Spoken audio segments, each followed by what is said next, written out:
महिलाओं को सरकार बनते ही 1 महीने के भीतर इस योजना की शुरुआत कर दी जाएगी और हर महीने प्रति माह 2500 रुपये उनके खाते में जाएंगे। हमारे आने से पहले सरकार में पेपर लीक, जाने के बाद पेपर लीक, छात्र जो है आंदोलन कर रहे हैं, सरकार जो है लाठीचार्ज कर रही है इस ठंड में।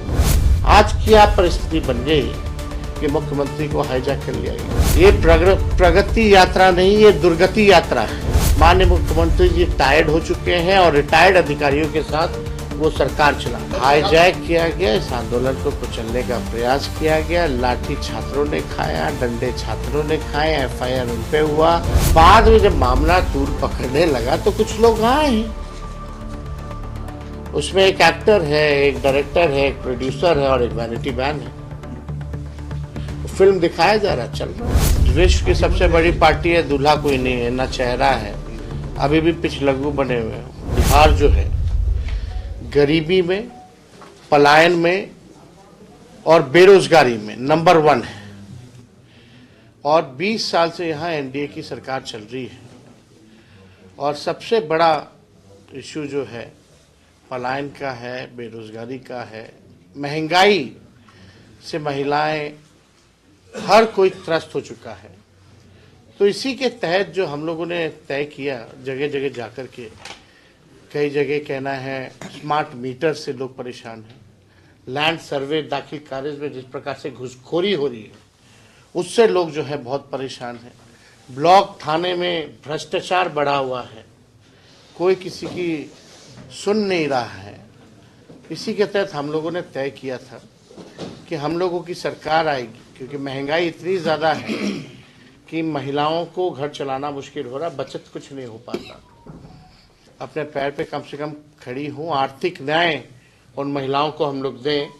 इसलिए माई बहन मान योजना के तहत हम लोगों ने घोषणा किया है और ये प्रण है कि उन महिलाओं को सरकार बनते ही 1 महीने के भीतर इस योजना की शुरुआत कर दी जाएगी और हर महीने प्रति माह 2500 रुपये उनके खाते में जाएगा। इसी के तहत हम लोगों ने तय किया कि बिहार में बिजली जो है देश भर में सबसे ज़्यादा महंगा बिहार में बिजली मिलता है, तो 200 यूनिट फ्री में बिजली हम लोग जो है हर घर लोगों को उपलब्ध कराएंगे। जो वृद्धा पेंशन है, सामाजिक सुरक्षा पेंशन है, जो बगल में झारखंड में चले जाओ तो वहाँ 1000 रुपये है, यहाँ 400 रुपये मिलता है और इस महंगाई में कोई मतलब नहीं है।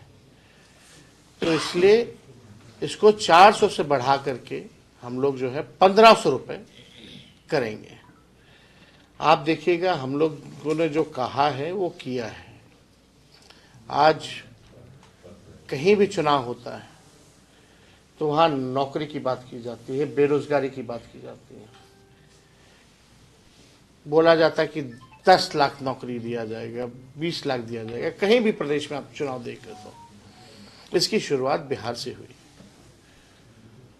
हम लोगों की सरकार नहीं बनी, कुछ सीटों से हम लोग रह गए, लेकिन जब 22 में दोबारा मुख्यमंत्री उधर से छोड़ करके इधर आए तो हम लोगों की जो महागठबंधन की सरकार जो 17 महीने चली उसमें 5 लाख लोगों को हम लोगों ने सरकारी नौकरी दिया। अभी जो बीपीएससी की जो परीक्षाएं वगैरह चल रही हैं उसी का 3.5 लाख प्रक्रियाधीन जो हम लोग करा के आए थे, जो बहालियां निकलने वाली थी, बीच में चाचा जी चले गए, ये वही बहालियां हैं। तो 3.5 लाख प्रक्रियाधीन, देश में पहले ऐसा कहीं नहीं हुआ कि गांधी मैदान जहां आज एनडीए की सरकार छात्रों पर लाठी मार रही है, लोगों के चेहरे में आंसू है, वही गांधी मैदान उस 17 महीनों में 3 महीने के भीतर बिना पेपर लीक हुए लोगों के हाथ में नियुक्ति पत्र वितरण हम लोगों ने किया। वही पटना का गांधी मैदान जहां रैलियां निकलती हैं पॉलिटिकल पार्टियों की, वहां हम लोगों ने बेरोजगारी को खत्म करने के लिए रैला निकाला और एक साथ पूरे बिहार में लगभग शिक्षक लोगों को लगभग 2 लाख के आसपास हम लोगों ने उस समय हम लोगों ने बांटने का काम किया, नियुक्ति पत्र। अब उस समय हम लोगों ने आरक्षण की सीमा भी बढ़ाई 65% और 10% ईडब्ल्यूएस का। जो पूरे देश में कहीं नहीं था। जाति आधारित गणना हम लोगों ने कराया।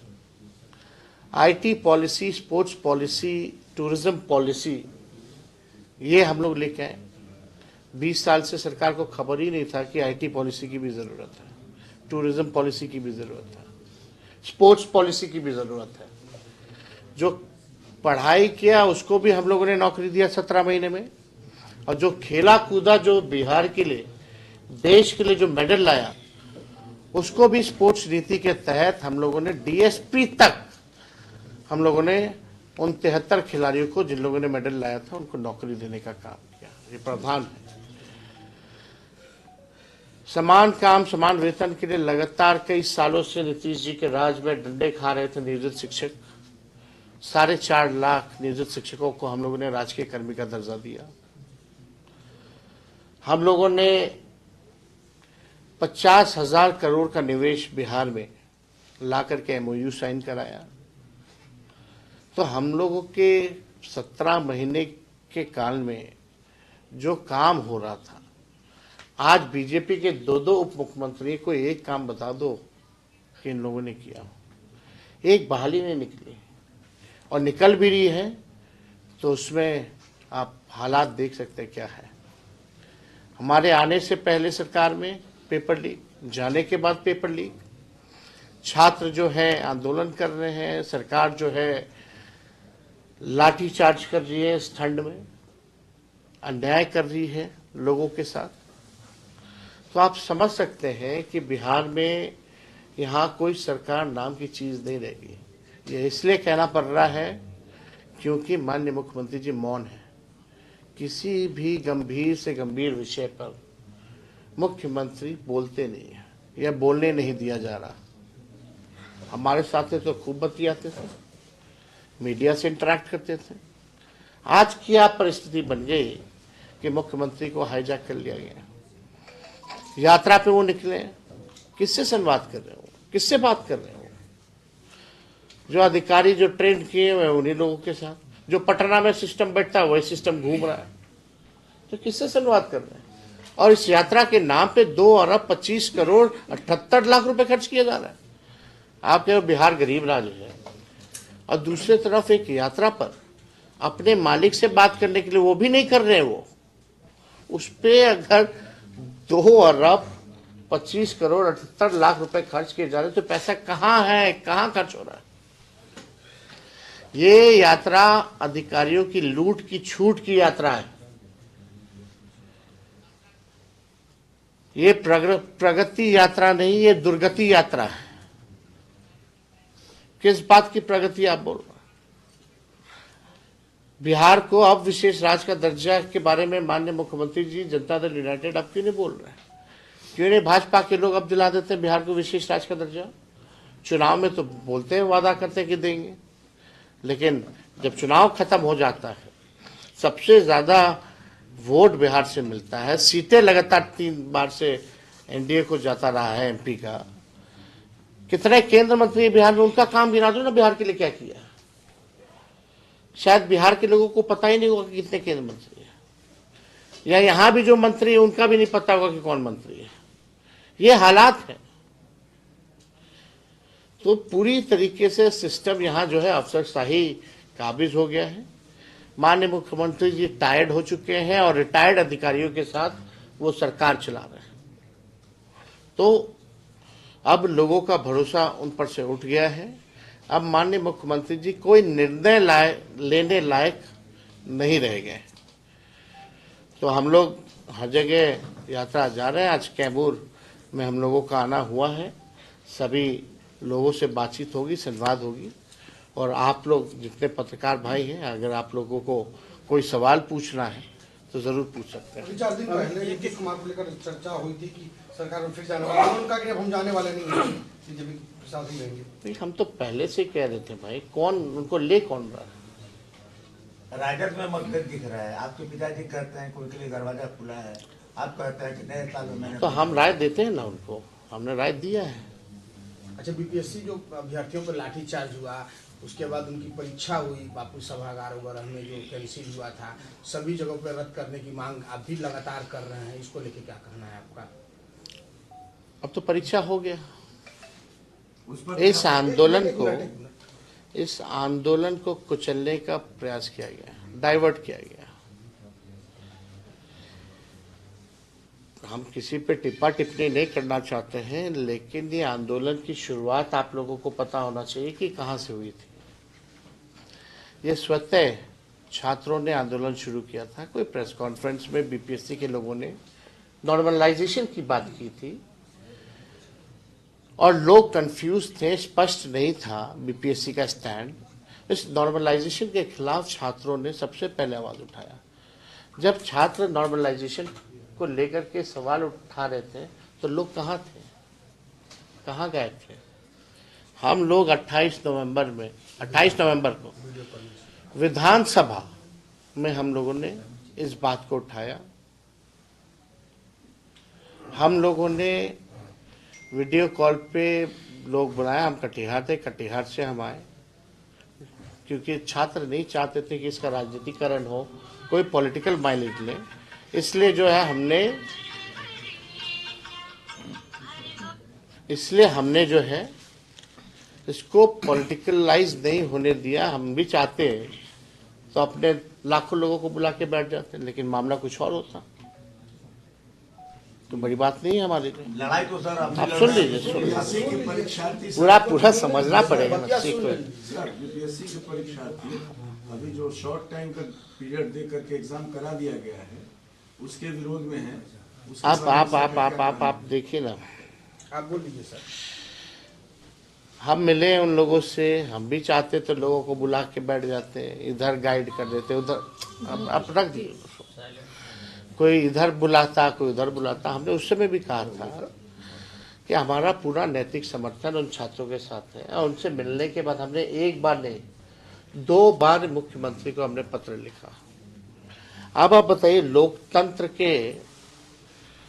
लोकतंत्र में, संवैधानिक ढांचे में अगर नेता विरोधी दल, माननीय मुख्यमंत्री जी तो मौन विधानसभा में भी रहे, दोनों सदन में कुछ नहीं बोले किसी भी इशू पर। इस बार हमने जब चिट्ठी लिखा नेता विरोधी दल के हैसियत से, छात्रों का जो संदेह है कि भाई बीपीएससी को क्लियर करना चाहिए कि नॉर्मलाइजेशन होगा कि नहीं होगा, माननीय मुख्यमंत्री जी ने कोई जवाब नहीं दिया। अब आप समझ सकते हैं वो किसको जवाब देंगे फिर। उनकी जवाबदेही 13-14 करोड़ बिहारियों के प्रति है। लेकिन अगर हम विपक्ष नेता होने के नाते अगर हम उनको चिट्ठी भेज रहे हैं तो उसका चिट्ठी का कोई जवाब भी नहीं, ना हो कोई अधिकारी भी लिख के भेजता उनकी तरफ से। ये हालत है बिहार की।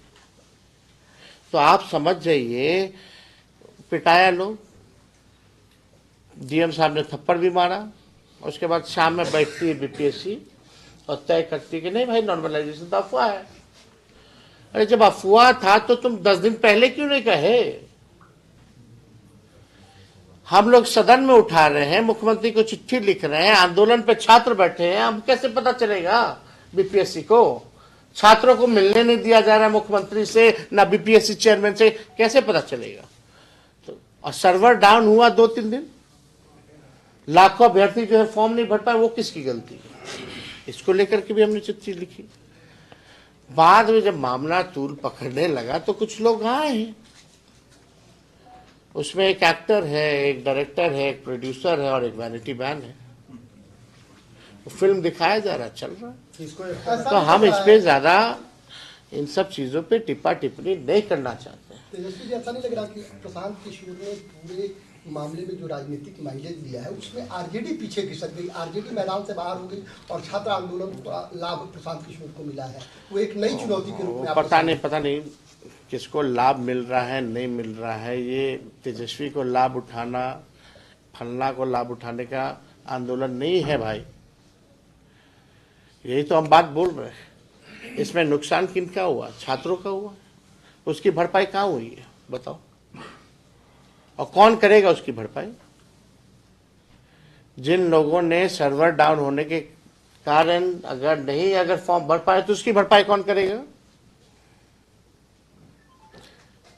अरे भाई माइलेज उठाना हो तो हम तो कह ही रहे हैं, हम तो गांधी मैदान भर देते हैं।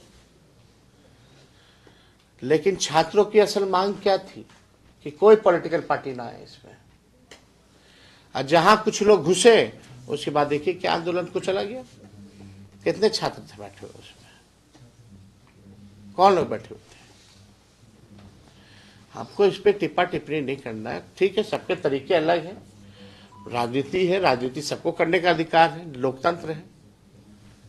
भाजपा के जो प्रदेश अध्यक्ष हैं प्रशांत जायसवाल का एक बयान आया हुआ है कि अगर सरकार इस पे विचार कर रही है, अभी कोई निर्णय नहीं हुआ है, बीपीएससी जो परीक्षा हुआ है, अभी सरकार इस पे विचार कर रही है, अब विपक्ष के पास कोई मुद्दा नहीं बचा हुआ है। सरकार है कहाँ? सरकार है कहाँ? खुद मंत्री हैं, उनसे पूछिए, अगर नेता विरोधी दल चिट्ठी लिखे तो सरकार को जवाब तो देना चाहिए। है कहाँ भाई सरकार? किसका जवाब देंगे? वो कौन क्या कह रहा है? जो मंत्री लोग का कोई वैल्यू है नीतीश जी के राज में? बीपीएससी अनशन के दौरान आपका कहना स्पष्ट है कि छात्र का आंदोलन नहीं रहा है, ये सिर्फ एक पार्टी का आंदोलन बन के रहा है। हाईजैक किया गया, इस आंदोलन को कुचलने का प्रयास किया गया, लाठी छात्रों ने खाया, डंडे छात्रों ने खाए, एफआईआर उन पे हुआ, कई लोग छात्र जेल गए। तो इसमें एक्टर कौन है थोड़ा सा बताइए। तो आप सब जान रहे, अब इसमें अब बाप रे बाप, आप नहीं समझिएगा तो कौन समझेगा? सर अभी आपने कहा कि 200 यूनिट हम फ्री देंगे बिजली, लेकिन स्मार्ट मीटर आपके सरकार में रहते लगाया जा रहा था, आपने विरोध नहीं किया, आज क्यों? देखिए, जो फीडबैक आया उसके अनुसार हम लोगों ने किया है, और ये स्मार्ट मीटर का तो बहुत पहले से चलता आता है, हमारी सरकार से पहले से। तो ये हमारे सरकार का निर्णय नहीं, ये पहले से जो था योजना वो लाई गई थी, इम्प्लीमेंटेशन अब हुआ। अभी भी अगर आप देखें तो बहुत सारे ऐसे जिले हैं जहां नहीं लग पाया है। तो जो फीडबैक आया है, जो बिजलियों में, क्योंकि स्मार्ट मीटर को लेकर के यही कहा जा रहा था कि ये प्रीपेड है, रिचार्ज करा जाएगा, इसमें लोगों का बचत होगा, लेकिन ठीक उल्टा हो रहा है। बैठ जाइए आप। ईडब्ल्यूएस पर आप कह रहे हैं कि मैंने 10 मिनट पहले आपका था ईडब्ल्यूएस का विरोध किया था, अभी आपका तत्काल स्टैंड क्या है ईडब्ल्यूएस के? हम लोगों ने विरोध नहीं किया था, यही बात समझने की जरूरत है। उस समय भी हम लोगों ने एक चीज मांगा था कि जो भी ईडब्ल्यूएस में जो भी गरीब लोग हैं उन लोगों के लिए भी एक कोटा होना चाहिए उसी में विदिन। और दूसरी जहाँ तक बात है, हम लोगों ने ईडब्ल्यूएस को नहीं हटाया, हम लोगों ने 75% आरक्षण जो लागू किया उसमें 65% हम लोगों ने बढ़ाया, और ईडब्ल्यूएस 10%, यानी टोटल 75%। अच्छा, सम्राट चौधरी जी भी कह रहे हैं कि हम लोग बिहार में मुख्यमंत्री नीतीश कुमार के चेहरे पे चुनाव लड़ेंगे और लालू जी एकदम हताश हो। उन लोगों का स्थिति ठीक है अभी? आपकी जानकारी के मुताबिक क्या स्थिति है? विश्व की सबसे बड़ी पार्टी है, दूल्हा कोई नहीं है, ना चेहरा है, अभी भी पिछलग्गू बने हुए हो, अकेले लड़े ना।